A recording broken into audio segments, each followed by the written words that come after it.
Hi everyone, welcome back to the channel. If it's your first time here, welcome, and if you like what you see, hopefully you wouldn't mind subscribing and leaving a like, because I've got a lot more coming up in the future. Anyway, let's get on to the video.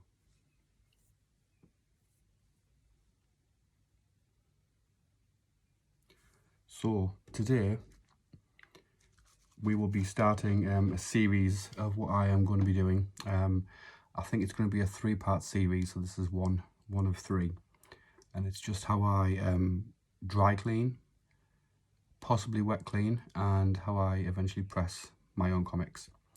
Now, I don't do this as a service, it's just for my own personal collection, my personal books, just to improve the eye appeal of my own collection.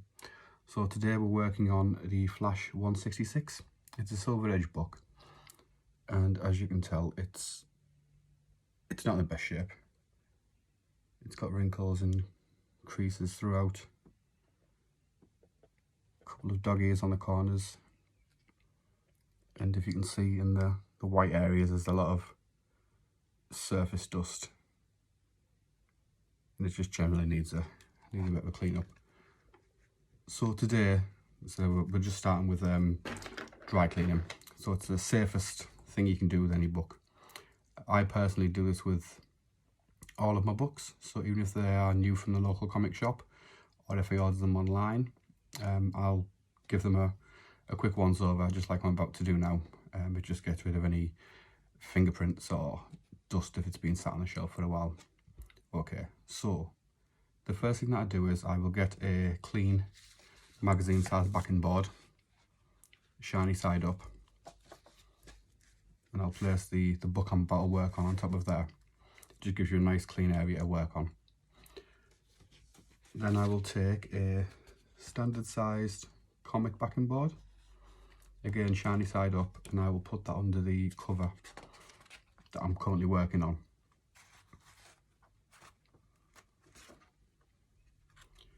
Now that just makes it a bit more durable, and it keeps the form of the cover as well as you're working on it. So hopefully it doesn't cause you to leave any tears and things. It's just a lot better to do that. Then I take another magazine size backing board, shiny side down this time, and I place that on top of the book that I'm working on top of the cover, and that's where I rest my hand so I don't get any fingerprints again. So what I'll do is I'm just going to turn this to the side so it's a little bit easier for me to work on, and we're just going to get started with the simplest form of dry cleaning, I feel. Just a makeup pad or a cotton round. You can pick these up from any beauty stores online, or discount stores sell them as well. There's no lotion or any scent on these, so it's just natural cotton. So what I do with these is I will start from usually the spine area, and I'll just go in one direction with not very much pressure. You don't want to put much pressure on this in case it rubs. I've never known it to rub any colour off any of my books, but it can happen.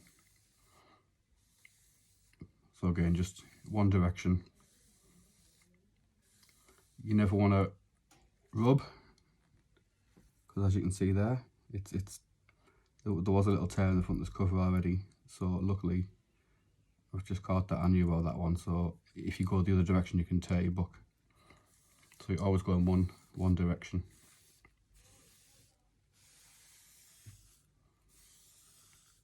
Always going outwards towards the corners and towards the edges of the pages.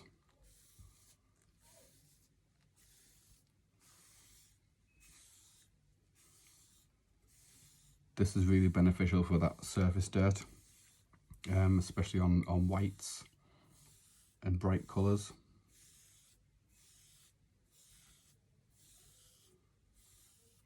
So I mean, already, I don't know if you can see, it's brought up quite a bit of dust.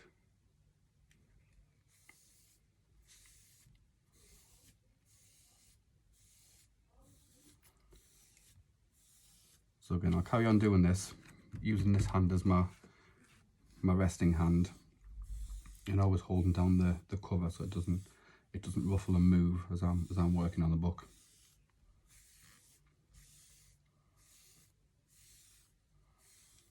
I can actually feel the rough texture in this area from the surface dirt, and it does get smoother as you're working on it.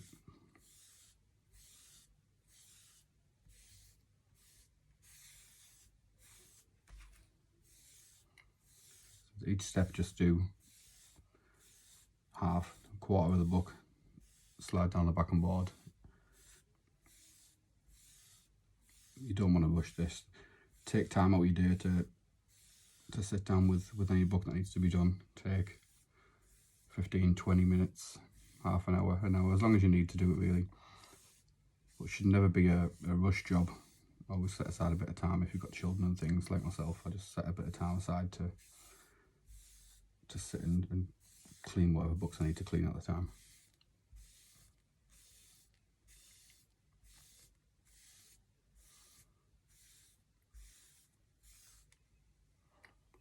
You know already it's taken up a lot of mug there. I'm just going to use the other side now to finish off. Doing this also leaves a nice shine to the book. I don't know if you can tell on camera, but it does actually buff it, and you can go in small circles. Again, not applying much pressure and staying away from the edges.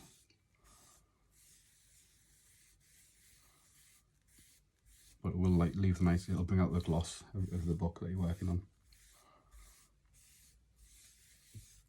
It's really good at getting rid of those fingerprints on new comics that you see. That people have been picking up in the shop.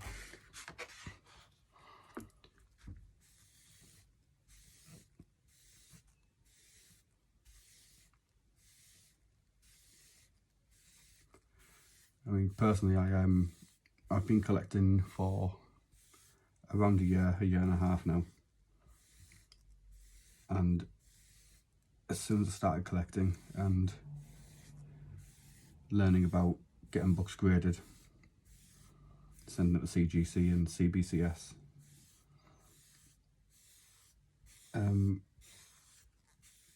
was really excited about it.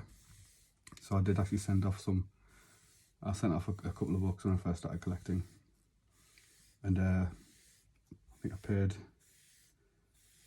to get them cleaned, and I paid to get them pressed, and then they got sent off to CGC. And it wasn't a lot of money, but I mean it's added expense. So for me, as I was learning about the hobby, I was also learning about most aspects of the hobby, and that included cleaning and pressing. I kind of want to save myself the time and the money if I could do it myself to a good enough standard. I didn't want to ruin books,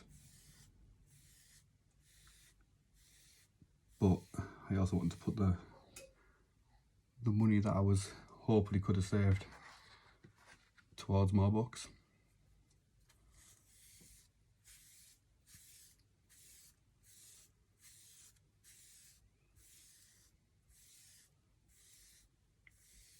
Again, I'm not trying to take away from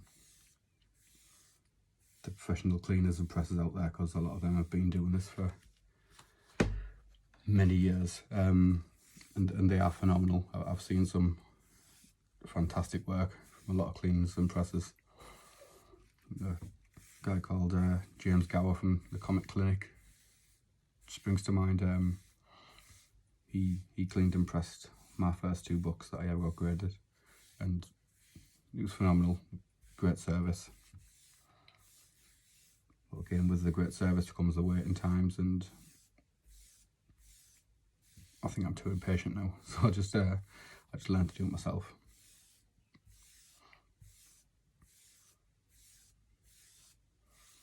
Right, so I'm pretty much done with that now. It's not really bringing up anything else.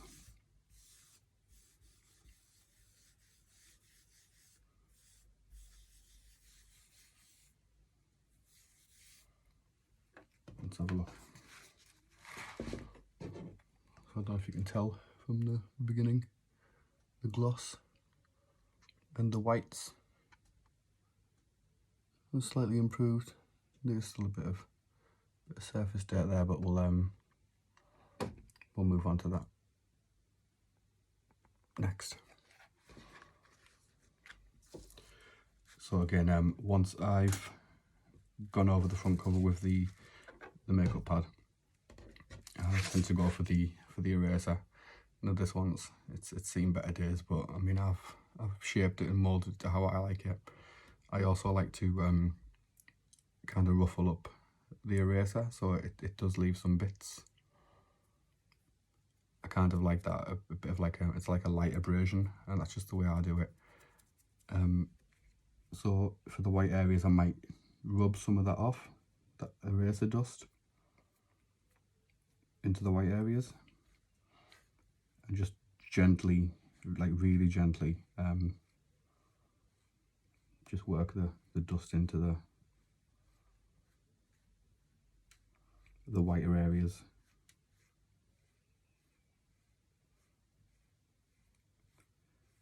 Now I won't use an eraser on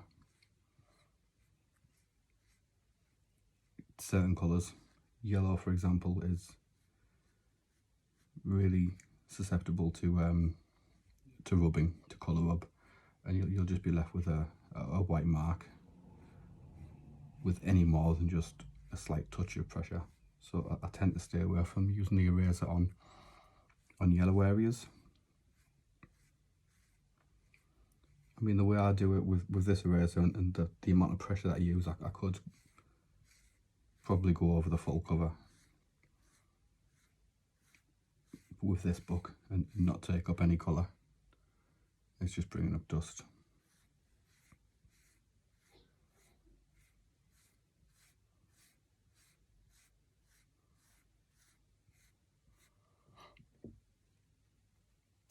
I just like to just brush away the excess eraser.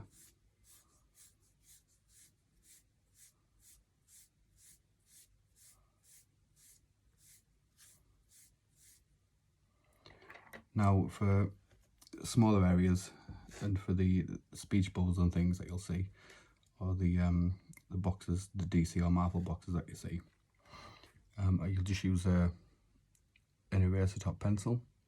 These are really inexpensive. You can find these anywhere. But yeah, just a standard kind of polymer tip eraser is really good, and you can just get in those smaller areas. Really good for whites. Again, not too much pressure, but it can speed up the process quite a lot.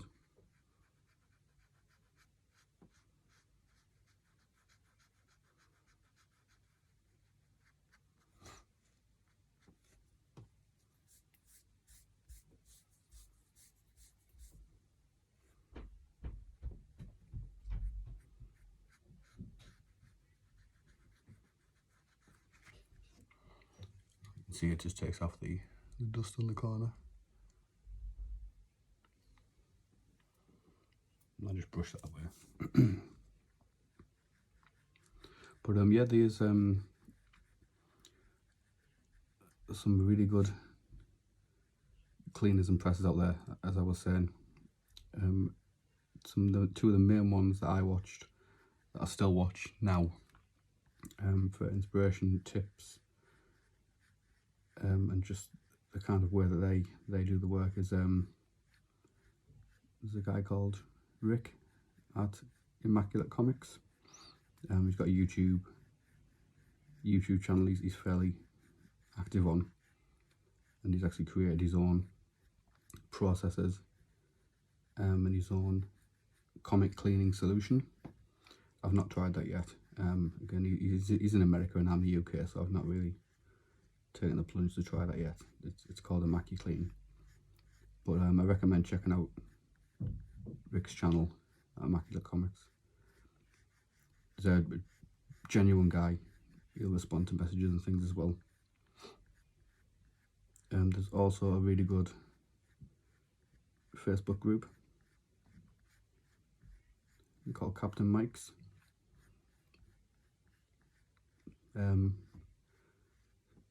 They also have a series of books. It's 2 books, I believe now, on all aspects of comic cleaning, pressing, and it's really in depth. I mean, the techniques go above and beyond what I do still. I've been practicing a few of the methods from the book, from the recent book, but I highly recommend you go and check out Captain Mike's Facebook page, and also he's got a YouTube channel too. I'm not sponsored in any way, by the way. I'm just it's good to share the knowledge. But again, I've learned from those guys and more readily available information sources, and I've just found my own way to do it. So again, I'm not really scared to go over this green area here, because the pressure that I'm using is it's not very heavy at all.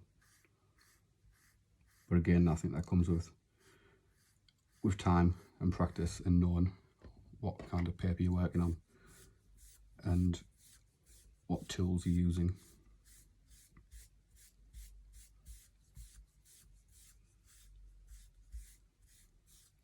That's looking better. I don't know if you can see the speech bubble here, but it's just improved.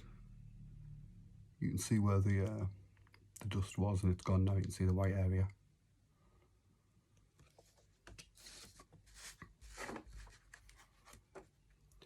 Right, so what I'll do is I'll show you guys the back.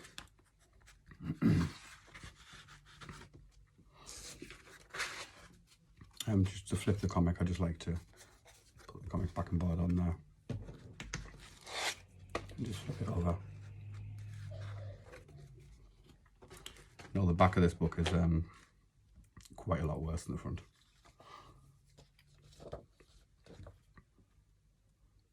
There's some issues with the corner here. I don't know if that's a burn mark, but again, I'm going to try my best to make that look a lot nicer. This could possibly be residue, like sticky residue from tape, or staining. I'm not quite sure. It is raised. But again, this is what I'm hoping to work on across this series of cleaning that I do. It will go from dry cleaning to some other methods for the more strenuous stains. Again, with the back, it's the same process. So I just put the backing board on the back cover, glossy side up,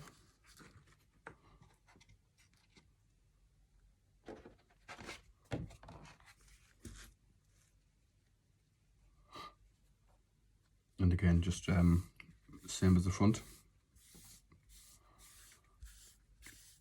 Start from the spine, being really aware of this damaged corner here, where it's quite brittle.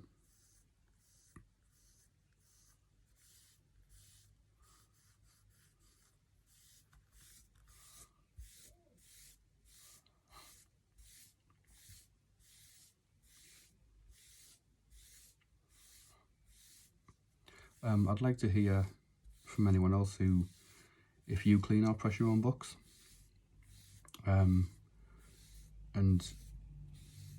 kind of how long have you been practicing or training. If you don't, it'd be great to share any services or companies or people who do clean or press your books.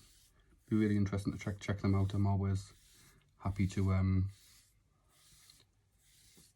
extend my knowledge and to speak to new people regarding a hobby. I think the cleaning of books, I think it's kind of getting to be a hobby in itself as well as collecting. That's on a personal level though. I mean, I enjoy it. I enjoy seeing what a book was like and what it can be like if you just spend a bit of time on it. It's really rewarding.